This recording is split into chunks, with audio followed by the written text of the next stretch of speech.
Welcome to Catalyst for Healing. We are going to have a special guest. We're just dropping in on the interview with Ben Malcolm. He is known as the Spirit Pharmacist, and he is an expert at working with psychedelics and medication, and is going to explain some of the intricacies, specifically with ketamine if you're on medication. And so I'm so excited to drop in with this interview that we did with him, and enjoy.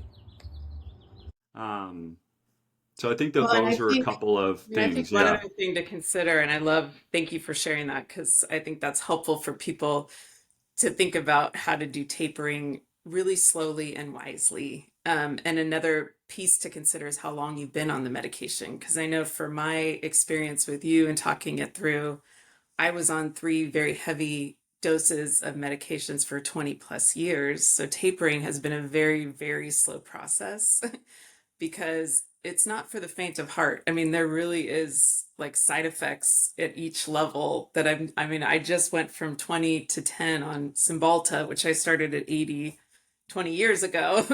And I've got nausea and you've got all these symptoms that come up. And so it's a process that is very, very delicate.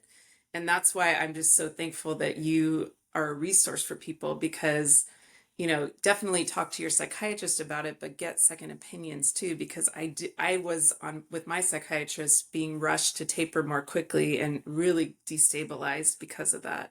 So it's a really, really Yeah. critical thing to be mindful about how you're tapering. It's like there's a real balance, right? Between you don't want to necessarily be like a completely self-paced taper because it might just not get done, right? Yeah, It might just kind of like, it's true. right? Like you probably need kind of like at least a rough sort of like, my goal is to take 10 to 25% step downs every 3 weeks, right? Like, and Yeah, maybe depending on how the last 3 weeks go, sometimes it went really well. I noticed very little. Okay, I'm going to take a 25% decrease. right. It was a bit challenging and kind of rough. Like, all right, maybe I'm thinking more of like 10 to 15%, or it was like really tough. Yeah, It's been 3 weeks. Should I dose decrease today?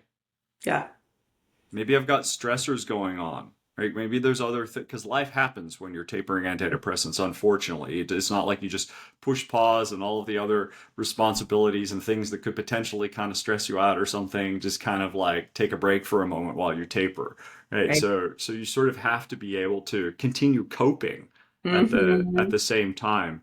And so if you're really getting to a place where it's like, man, I'm really, really not feeling well and starting to not be able to function, I think that maybe you want to pause the taper at that point and wait Yeah, some period of time.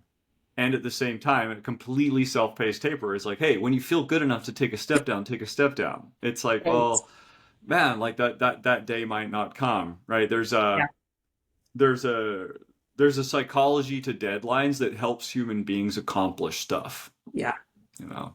Yeah. Definitely. I want Yeah. to I want No. to have time because I know we don't have too much time left, but I want to have time just to hear briefly your experience with ketamine because I want people to understand, let's say they're not, on antidepressants, but they're considering them and they're considering ketamine treatment.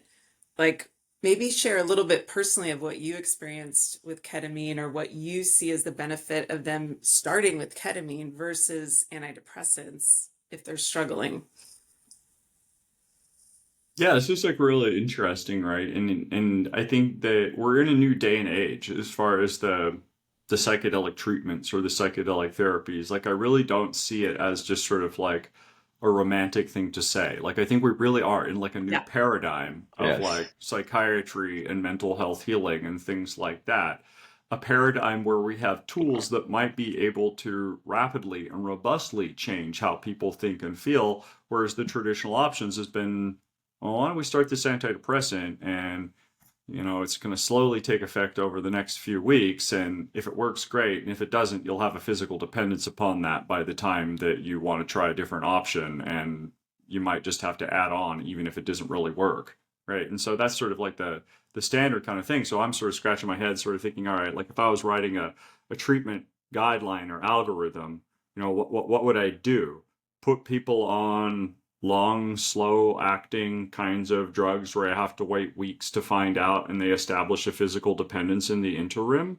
Or might I want to try an option that could be rapid acting that's completely compatible with the antidepressants? Honestly, if I try it first and it doesn't work, Yeah. Prozac's still waiting on a shelf somewhere, right? But Mhm. if I put them on an antidepressant first and it doesn't work, it might be hard to remove. And then, frankly, it wasn't part of your question. Your question was about ketamine, right? But the antidepressants are, I mean, they're contraindicated with ayahuasca. They have 2D6 inhibition and some QTC prolongation, so they're probably not the friend of things like ibogaine or iboga. They tend to really dud the effects of MDMA, so we kind of like shot Yeah. all our patients in the foot as far as getting MDMA assisted therapy for PTSD if we start them on those antidepressants at this point. So it kind of seems like we're not quite there yet. We need to get like one or two or more of these drugs over the finish line before psychiatry is forced to face this ethical conundrum and sort Yeah. of like maybe consider changing the sort of order of operations in their treatment algorithms or guidelines.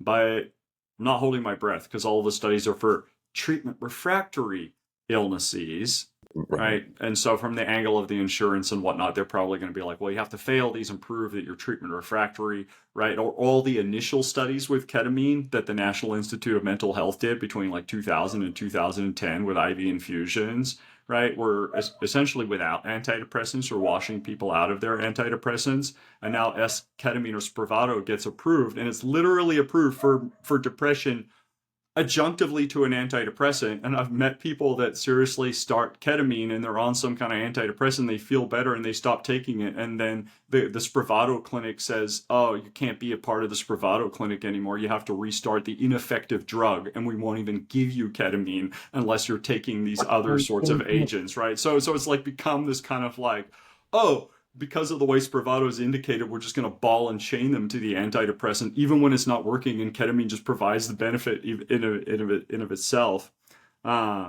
So I digress a little bit, right? Describing the chaos of this paradigm shift that we're having, right? I mean, Right, like we're trying yeah, to. it's just like wild that the government produces a bunch of data, showing that ketamine works beautifully and perfectly without antidepressants, and then Johnson and Johnson or Janssen Pharmaceuticals comes along, and now it's FDA approved only to be used with antidepressants because Right.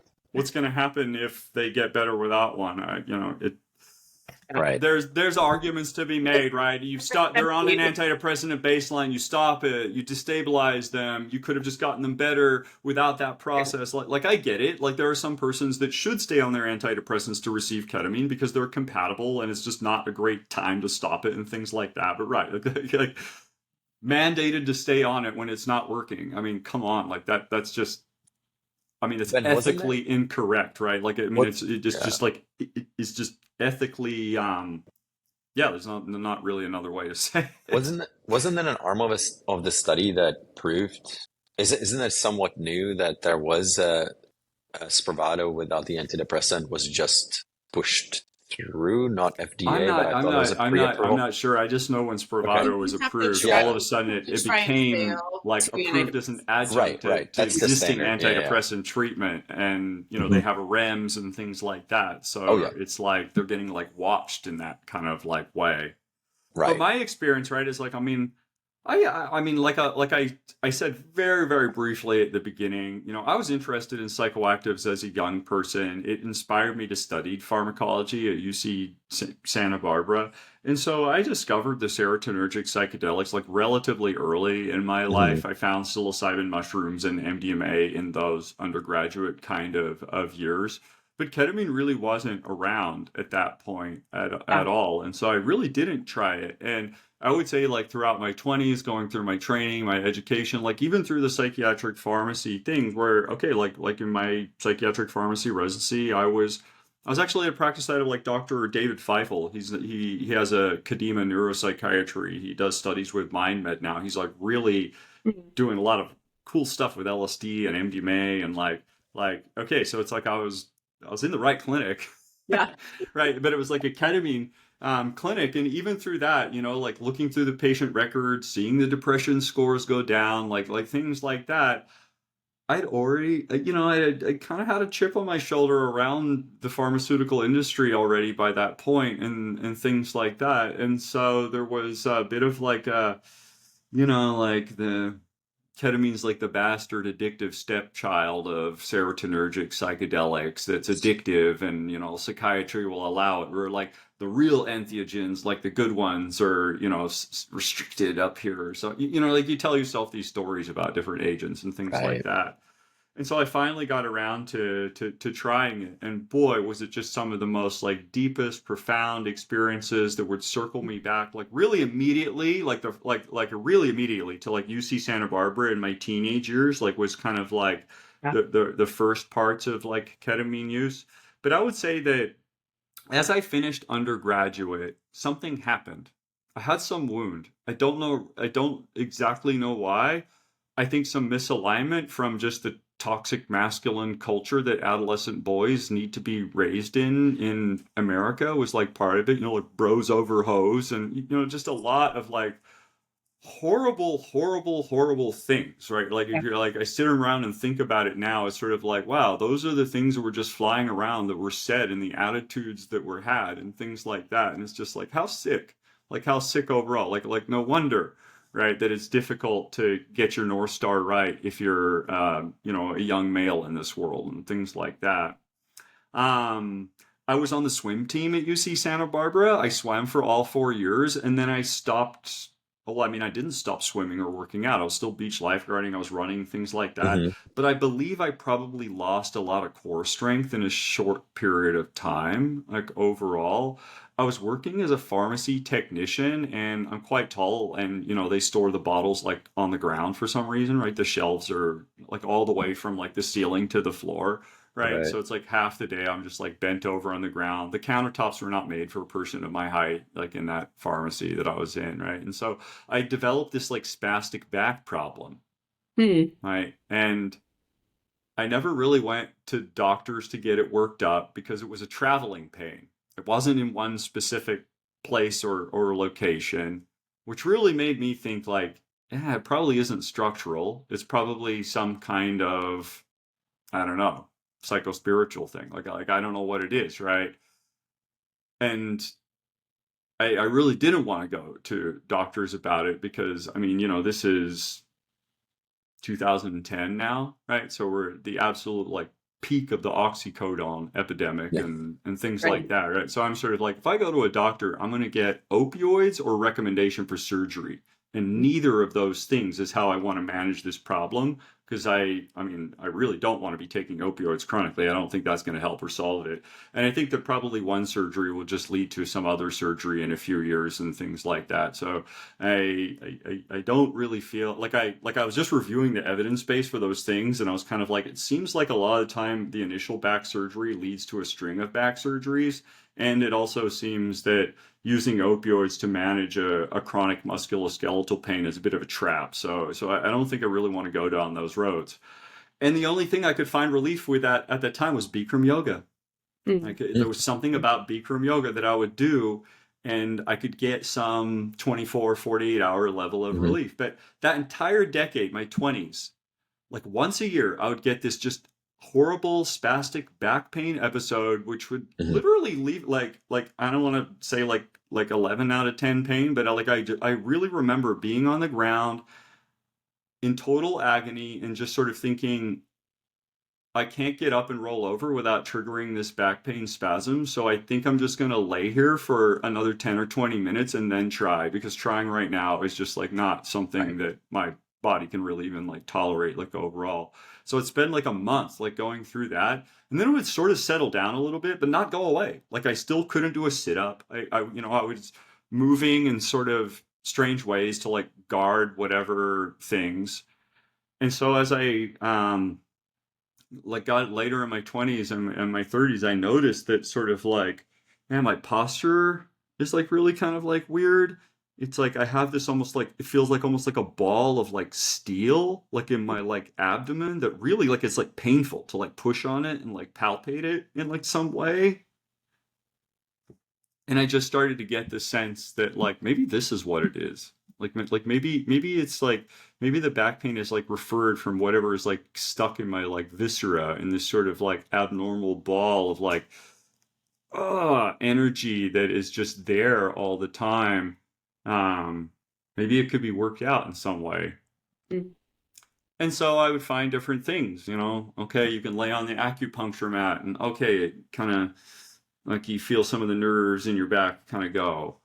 And then I think if like one breakthrough, I went to a Korean body worker, like a somatic kind of body worker guy. And right, I was expecting he was going to give me a back massage, and you know, he walks in, and it's like, you know, your posture, right? Like one leg's longer than the other, right? You know, he's like, stick out your tongue. He's like, you're eating too much sugar. I can tell on the plaque in the back of your mouth, right? Like stuff like that. And it was like, I thought you were supposed to give me a massage on my back and make me feel good, right? And then he's like, okay, you know, like face up, like belly up, you know, and it's kind of like, oh, it's like your psoas needs lengthened, like you know, and this is like the psoas is a very deep muscle. It connects the upper and lower torso. You know, in osteopathic medicine, it's almost like the seat of the soul as far as like the like what it represents as far as like musculature in the body. And so he would like do this kind of like thing on my abdomen. I'm like, wow, it kind of feel all right. And so I don't know, like at some point I was just kind of like, dude, you're out here trying to be the spirit pharmacist, but you really haven't given ketamine a good shot overall. And so maybe you just want to try it. Like maybe you just want to do it twice a week for 3 weeks. Just try like 6 administrations over 3 weeks or something like that. Just to give it a shot so that you can kind of say that you at least did like a entry level sort of like regimen and like what did that do? And so I did that, and it was somewhere in that I would get to these places where it's kind of like you could. I feel like I would relax more deeply. Like I started using ketamine, and I like one of the first things I remember realizing was just like you really don't know how to relax, do you? You really just don't know. Like you really just have no idea how to like what you think of as relaxation is not relaxing to your body, right? It's like checking out your mind. But it's not relaxing in your body, which is what it needs. Like it doesn't need to check out in the mind. It needs to relax like overall. So it was like, oh, okay. Like I guess I could relax more deeply. Right. And so now I'm almost like hypnotizing myself, right? I'm like, relax. It's like I'm literally prompting the own like hypnotic suggestion and things like that. And then it would get to sort of like, well, maybe you need to love yourself a bit more. Like, you know, instead of sort of like thinking that you're gonna like rip whatever is in your abdomen out, like maybe just show it a little like love for a second. And so then it would like what like and you would be kind of guided like why don't you just put your hand on like that part of your abdomen and just wait and just ask it to release and put like light pressure. Like it would be like if it was like you just barely touching it, it wasn't enough, but if you pushed it like it was a deep tissue thing, it would like didn't want that. It wanted somewhere in the middle as far as like the pressure, you know, I'd kind of hold it there, and then like my intestine would make this growling sound like I was the hungriest I'd ever been in my entire life.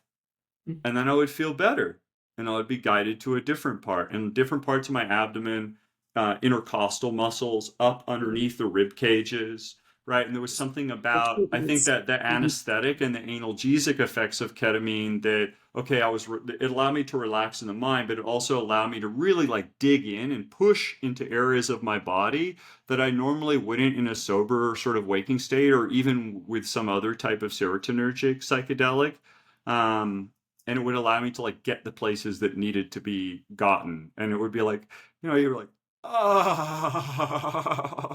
like So you oh really that's the experienced spot this like traumatic. that's the Yeah. spot. It's like someone just like pulled the pressure valve and it's just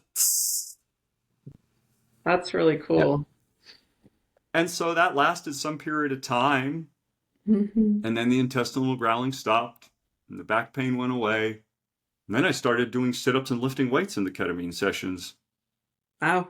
Right? And it went from kind of like the things that you couldn't do to sort of like, okay, and now you can do those things and you're inspired to do those things.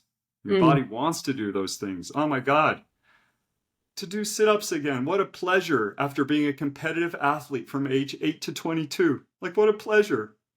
You know? That's interesting. Yeah. And so it wasn't purely ketamine. A lot of the times I would mix it a little bit with some other type of serotonergic, like psychedelic. Like I can't like say that the others didn't help. There's something about the serotonergic psychedelic that really puts my body or its nervous system in a twitchy or hyperreflexic state, which helps. It's like the hyperreflexia of the serotonergic psychedelic plus the deeper level of relaxation I could get to with the anesthetic or analgesic effects of ketamine just allow this kind of somatic pathway to open. Yeah. But I had a lot of clues, right? Like I've been working on it for a period. Like I was like, okay, Right. like Bikram yoga helps. The acupuncture Right. helps. That's what There's we've been something talking about. about my There's posture always and the way other I'm carrying my practices. Yeah. body. I've got this steel in my body, my abdomen. This body work has given me a few clues as far as things I could do or try that I wasn't really aware of, plus a little bit of substance and some intention. And, after 10 years of not finding the answer, I found the answer. Um, Yeah. Well, yeah. I know we need to start to wrap up, but Ben, you are a wealth of wisdom, and I'm having a feeling that we're going to have a lot of questions coming on to, our podcast from this episode. So I'm sure we'd love to have you back at some point to follow up and share a little bit more because, you're just a unicorn in this space, and we're so grateful that you really are. Like, it's hard to find people to consult with. And I know for Yeah. David and I, it's like frustrating because we're trying to educate, and figure out how to deal with psychiatrists that are working with our patients. And so we're in this like massive paradigm shift that's not shifting fast enough. So thank you so much for being here and just, sharing your experience and what you have to offer. And we will hopefully have you back at some point to do a follow-up interview, and have a great rest of your day. We'll just sign off. We'll see you Thank you. next time. It's been a real pleasure, and I think it's an apt title, right? Like a catalyst for healing, right? It's It's a a good title. good place to kind of end it. 'Cause it really was. It really was the catalyst, right? Not the Yeah. thing that did everything. Like there was like plenty of Right. clues and stuff like that. And so I don't know. It's interesting with the ketamine, right? Like I think that like the pendulum's sort of swinging the other way with ketamine right now, and I've seen like more information coming about like ketamine dependence and its habit forming properties, and you're starting to hear like whispers from the trenches about like persons that become like over reliant on it and things like that. And I really don't want to downplay like the risks in that kind Sure. of way, but I still think like to this day, if people like one word describe ketamine, underrated. Yeah. Yeah. Yeah. Yeah. Yeah. All right. Well, Yeah. thank you so Thank you much. so much. Yeah, we'll see Take you next care. Blessings. Thanks so much video. for having me. Okay. Thank you so much, Ben. Bye-bye. All right, Willow. I think are you still there? Yeah, how did it go?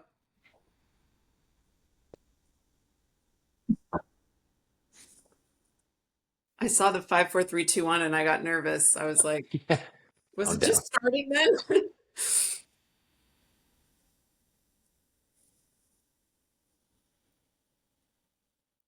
Okay. Okay. Thank you so much for being here. And yeah, this was great. And seriously, like we'll No, thank definitely you. That have you was great. back Yeah, down it the was. Yeah. road. We're I building was our like audience. half asleep when it started, and I was like, oh my Yeah, gosh, like yeah. No, I can relate to you, Ben. No, But this thank you. is awesome. I could talk to you all day. Yeah, you've summarized everything so well, Ben. Thank you so much. Yeah. Yeah. oh, thank you, David. Yeah, thanks for having Yeah. me. Yeah. Yeah, yeah, for sure. All right. Well, I gotta hop on a client call, but it was great to see you guys and Do I have to leave this window open until it gets to like 100%? It says like 78. I think Riverside you do that, yeah? No? I can just leave? Okay. Like I can X out of the page. we just leave. Okay. Okay. Okay. Bye. Thank you so much. Bye bye.